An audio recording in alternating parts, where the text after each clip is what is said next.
हम खड़े हैं इस समय बदायूं के बड़े सरकार पर, और आज हम आपको मिलाने वाले हैं एक ऐसे फकीर से जो अब तक बदायूं से लेकर अजमेर शरीफ तक चल चुके हैं कईयों बार, और 43,000 किलोमीटर की यात्रा करना बहुत ही दुखद होता है, लेकिन उन्होंने की आज सरदार बन चुके हैं। तो चलिए आपको मिलवाते हैं एक ऐसी शख्सियत से जिसने जो यहाँ से बड़े सरकार छोटे सरकार से चले और कहां तक पहुंचे, कहां तक रही यात्रा, देखेंगे आज हमारे साथ। सबसे पहले तो आपका नाम?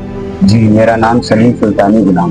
तो मैं आपसे ये जानना चाहूंगा सलीम जी, ये आपको प्रेरणा कहाँ से मिली? इतना आप जो पैदल चल लेते हो, क्योंकि मैंने देखा है लोग जब पैदल चलते हैं तो पैरों में भी दुखन होती है, ये कहाँ से प्रेरणा आती है आपको? जब मेरे पापा का इंतकाल हो गया। कितना समय हो गया फादर मेरे को? पापा के इंतकाल को 18 साल हो गए। अच्छा, तो आप कहाँ रहते थे उस समय? हम यहीं रहते थे बन्नुआ साहब की बारगाह में। अच्छा, मेरी 11-12 साल की उम्र थी। अच्छा, आपको वो लेके आए थे यहाँ? हाँ, मेरे वालिद साहब, मेरी माँ, मेरा पूरा परिवार आया था यहाँ पर।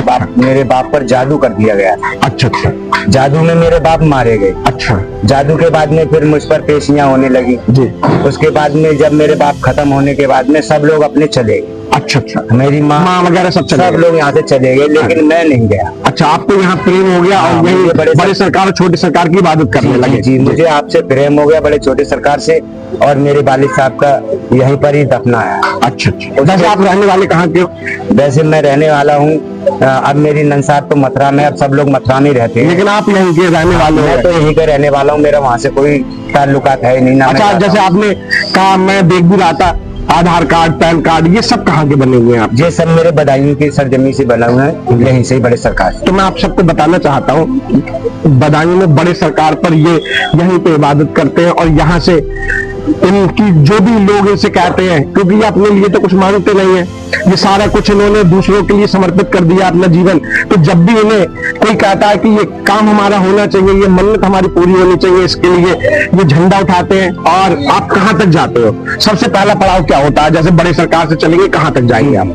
जब हमारा यहाँ से परचम जब शुरू होता है तो हमारा पहला पड़ाव होता है भमोरा। अच्छा, भमोरा। हाँ, भमोरा फाटक से पहले एक दरगाह है कब्रिस्तान में। जी जी, वहाँ के पीर जी लोग हमारी स्वागत करते हैं। अच्छा, और खाना पीना सब करते हैं। जब हम वहाँ से सुबह को जब हम वहाँ से चलते हैं तो दूसरा पड़ाव हमारा बरेली झूमर वाले चौराहे पे होता है। अच्छा अच्छा, बरेली झूमर वाले चौराहे पर हमारी रात गुजरती है। उसके बाद में हम जब सुबह चलते हैं तो हमारा तीसरा पड़ाव मिले पार करके होता है। अच्छा, आगे चौथा पड़ाव रामपुर है। अच्छा, पांचवा पड़ाव हमारा मुरादाबाद। अच्छा, छठा पड़ाव हमारा कैच की पुलिया चांसा बली। अच्छा, और सातवां पड़ाव हमारा है शिवारा। अच्छा, सब पैदल जाते हैं? सब पैदल ही जाते हैं। अच्छा, मैंने तो ये भी सुना था कि आप चप्पल भी नहीं पहनते? नहीं, पहनते नहीं, चप्पल भी नहीं पहनता हूँ, मैं नंगे पैर ही अपनी यात्रा करता हूँ। और ऐसे करके आप कहाँ तक पहुँच जाते हैं? ऐसे करके हम पूरा टूर करते हैं। कहाँ तक? अजमेर तक का हमारा पूरा टूर होता है। कितना किलोमीटर होगा बताइए? अजमेर हमारा ऐसे बैठेगा कोई 1200-1250 किलोमीटर बैठेगा हमारा। ये इस तरीके से बैठेगा क्योंकि हम लोग जब बदायूं से चलते हैं तो हम लोग कलियर पहुंचते हैं जी। कलियर से हम लोगों के रजिस्टर चेक होकर और उन पर मोहर लग जाती है, तो फिर हम पानीपत बुअलिशा कलंदर पहुंचते हैं। अच्छा अच्छा अच्छा, वहां से जब हम चलते हैं तो फिर सोनीपत पहुंचते हैं, और वहां से निकलते हैं तो हम दिल्ली पहुंचते हैं। अच्छा, ये सब हमारा टूर पैदल का ही होता है। अच्छा, इसमें हमारे सब सिपाही साथ होते हैं। अच्छा अच्छा, अब आपके जो मतलब साथ चलने वाले हो उन्हें आप सिपाही कह रहे हैं? जी जी हाँ, उन्हें हम सिपाही कहते हैं। अच्छा अच्छा अच्छा, क्योंकि उन्हें सिपाही इसलिए कहा जाता है क्योंकि उनके हाथ में भी झंडा होता है। अच्छा, वो एक जिम्मेदारी का काम होता है, ना हम उसे छूने देते हैं। अच्छा, ना आम पब्लिक को हम किसी से, क्योंकि जगह भीड़ भाड़ का जब समय होता है तो हम उसको लेकर अलग खड़े होते हैं जिससे कोई किसी का हमसे टच ना। अब इसके बाद में हम लोग चलते चलते फिर दिल्ली पहुंच जाते हैं। दिल्ली महबूब इलाही निजामुद्दीन साहब में सब लोग हम जमा होते हैं। उसके बाद में दिल्ली से फिर हम लोग महरूरी शरीफ चलते हैं। अच्छा, महरूरी शरीफ भी सब जगह हम लोग पैदल ही चलते हैं। उसके बाद में फिर जब पहुंचेंगे तो हम दिल्ली से चल के 14 दिन में हम फिर अजमेर का टूर होता है हमारा। दिल्ली से 14 दिन लगते हैं हम लोग। अच्छा, दिल्ली जब हम पहुंचते हैं, दिल्ली से हम जब चलते हैं तो हम 14वें दिन अजमेर पहुंच जाते हैं, जिसमें हम जयपुर जयपुर में हमको लोग रुकते हैं। जयपुर में बहुत बड़ी बारगाह है मौलाना जाउद्दीन सरकार की, और सभी धर्म के परचम होते हैं। अच्छा। और सभी धर्म के साधु होते हैं। अच्छा। क्योंकि इस लैंड में ये राजा हिंदुस्तान के ही बारात होती है। जी। क्योंकि वो हिंद के राजा हैं, उनकी बारात में सभी होते हैं, साधु संत पीर फकीर। इसीलिए हमारा जो काफिला बदायूं की सरजमीन से चलता है, तो और लोगों का भी काफिला होता है, तो उनके भी काफिले में अलग अलग बच्चे होते हैं। जी। इसीलिए हम लोग चाहते हैं, ये हमारा काम है। अब आप कोई भी हमसे दुआ खैर की जब करता है, तो हम अपनी कष्टोस्ती कर देते हैं, चाहे हम अपने भूखे रहें या हम नंगे रहें या वाड़े रहें। उससे हम प्रभु से, जिससे हमारी लगन है, जो हमारे पीर मुर्शिद हैं, इनकी बारगाह में हम वो दुआ रखते हैं और रोते हैं और गिड़गिड़ाते हैं। ये अपने उससे तो लगभग आप 1200 किलोमीटर चल जाते हैं। हाँ। ये हर साल में कितनी बार करते हैं आप? साल में मैं एक बार चलता हूँ। अच्छा, एक बार जाते हैं। सालाना मेरा टूर है ये। अच्छा, ये एक साल में एक बार ये सब बदायूं के बड़े सरकार से चल के करियर शरीफ और अजमेर और फिर दिल्ली निजामुद्दीन औलिया और फिर जयपुर की तरफ निकलते हैं। बहुत कुछ इन्होंने हमें बताया है। लोग जो मन्नतें मांगते हैं, ये चाहते हैं पूरी हो उनकी दुआएं, तो ये उनकी लेकर जाते हैं मन्नतों को, और वहां जाके ये अपने लिए कुछ नहीं मांगते हैं, लोगों के लिए मांगते हैं। और वो चीजें जब पूरी हो जाती हैं, तो इनका भी कुछ रहता है, उसके लिए लोग इनसे आके मिल सकते हैं जी, हाँ, मिलते हैं, मोहब्बत करते हैं। जी। जैसे मैं सुन रहा था कि पासपोर्ट के लिए आपने अप्लाई किया है, आप हज करने जाना चाहते हैं। जी। तो उसके अब क्या कहानी है, उसको बताइए जरा। जी, हज के लिए तो मेरा दिल मन तन सब चाहता है। मैंने वो उस काम के लिए, जैसे मैंने ये कागज करे पैदल के अपने, क्योंकि मैं एक ईमानदारी से चलता हूँ, किसी बात से मुझे दिक्कत ना हो, तो ऐसे ही मैंने वो भी कागज भरा था। उसमें मैंने पासपोर्ट बनवाया। पासपोर्ट बनने के लिए करीबन 1 साल हो गई। 1-2 बार उसकी इंक्वायरी आई थी, फिर उसके बाद में इंक्वायरी नहीं आई, क्योंकि मैं यहाँ का रहने वाला हूँ और मेरा घर तो है नहीं, मैं किराए पर यहाँ पर बचपन से रहता हूँ। पहले मेरी झोपड़ी थी, अब मैं किराए पर बचपन से रह रहा हूँ। तो उसके बाद में मेरी कोई इंक्वायरी नहीं। लेकिन सर, मैं चाहता हूँ कि मेरा वहाँ पर पासपोर्ट बने और आप जाएं हज करने। मैं आपको बताऊं, इनकी एक समस्या है, उस समस्या को प्रशासन भी ध्यान दे।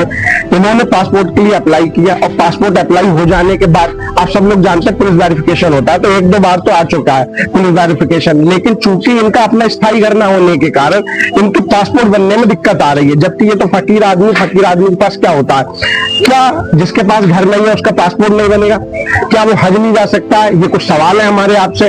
तो भाई, जो भी एक अच्छा प्रतिनिधि इसे देख रहा है, वो इनकी मदद के लिए सामने आए, ये भी हज को जा पाए, इनकी जो मन्नत है वो भी पूरी हो। क्योंकि ये अपने लिए तो कुछ मांगते नहीं है, लोगों के लिए मांगते हैं। मैंने ये भी सुना है कि आप एक ऐसा बनाना चाहते हैं बड़ी सरकार में, लोग मुझे बता रहे थे, कि जिससे 24 आवर लंगर चलता रहे, भंडारा चलता रहे। वो क्या दुआ है? जी, उसमें मैंने 12 साल का एक चिल्ला करा था जी।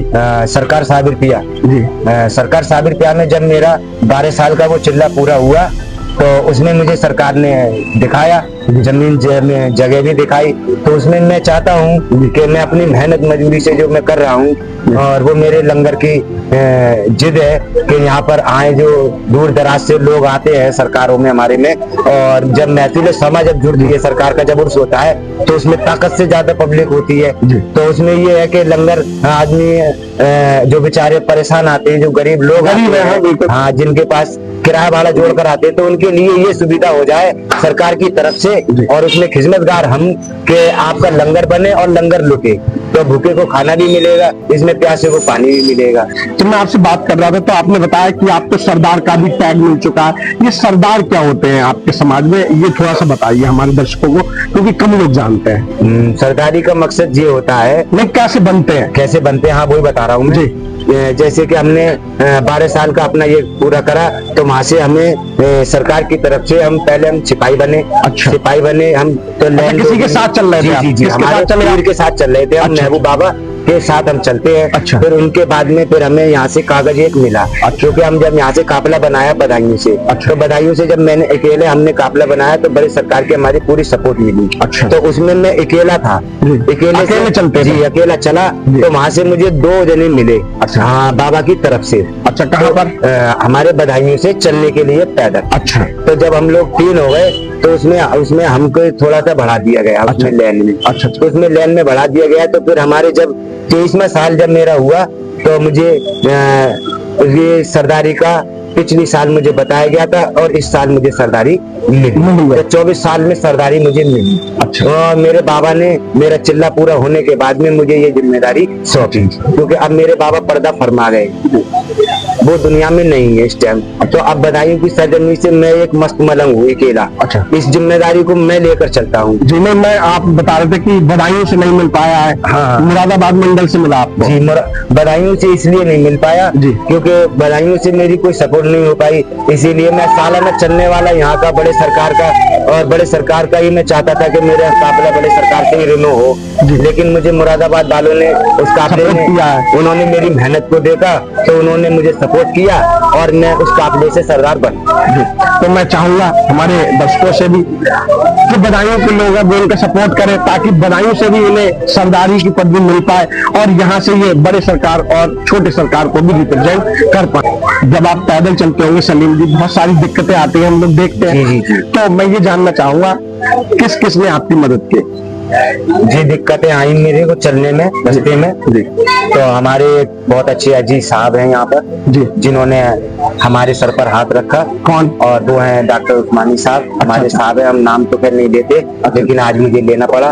उन्होंने मेरी सपोर्ट करी और मेरे सर पे हाथ रखा। तो उन्होंने एक कागज दिया मुझे, जिस कागज से मैं चलता रहा और मेरी जो अड़चने थी, जैसे कि रास्ते में चेक पोस्ट पर पुलिस रोकती है और आम जनता, जैसे हम लोग निकलते हैं बस्तियों में से तो लोग हमें घिनौनी नजर से देखते हैं, इसकी वजह से जब हम लोग कागज दिखाते हैं तो हमें मान्यता मिलती है और सम्मान भी मिलता है। ये कागज हमारा उन्होंने दिया, हमारे साहब ने, जिससे आपको कोई परेशानी नहीं? जी जी, जिससे मुझे कोई परेशानी नहीं होती। ये मेरी पहले साल का ये मेरा कागज है जो सरकार उस्मानी साहब ने हमें दिया था। निकाल के बस। अच्छा, उसके बाद में ये हमारा सपोर्ट में जब ये कागज बना था हमारा, तो ये फिर हमारे मदरसे से, हमारे चीज से, जो हमारे पीर मुर्शिद का जो है, ये मेरे पीर मुर्शिद से मिला था। अच्छा। हाँ, ये मेरा सिपाही का बना था। उसके बाद में ये मेरे बड़े सरकार हुजूर का पैक है ये। अब मुझ पर भरोसा पीर साहब ने सब ने करा और मुझे ये पैक लिख कर दिया। अच्छा। इससे मैं सपोर्ट में आया। अब इसके बाद में ये मेरा, हम लोग, ये हमारे जो है कुछ हमसे जुड़े हुए हैं चैनल वाले लोग, तो जिसमें हमारा ये स्वागत हुआ था और ये हमारा इस साल का ये दादा कुतुब मेहरूरी शरीफ से कागज मिला। अच्छा। हाँ, ये बदायूं की सरजमी से मैं पहला हूँ फकीर जो मैं झंडा लेकर चलता हूँ। ये हमारा दूसरा पैट है। अब मैं इस साल ये गरीब नवाज से मुझे सरदारी मिली, जिसकी आपने मुझसे पूछी थी सरदारी। तो सरदारी मुझे ऐसे मिली। तो आप लोगों ने देखा जब स्टार्टिंग की थी तो कोई मदद को सामने नहीं आया, लेकिन उस समय डॉक्टर यासीन उस्मानी जी ने बहुत सहयोग रहा और इन्हें लेटर दिया, तो जगह जगह पर इनको परेशान नहीं किया गया। सलीम जी, आपको तो बहुत सारा ज्ञान हो गया।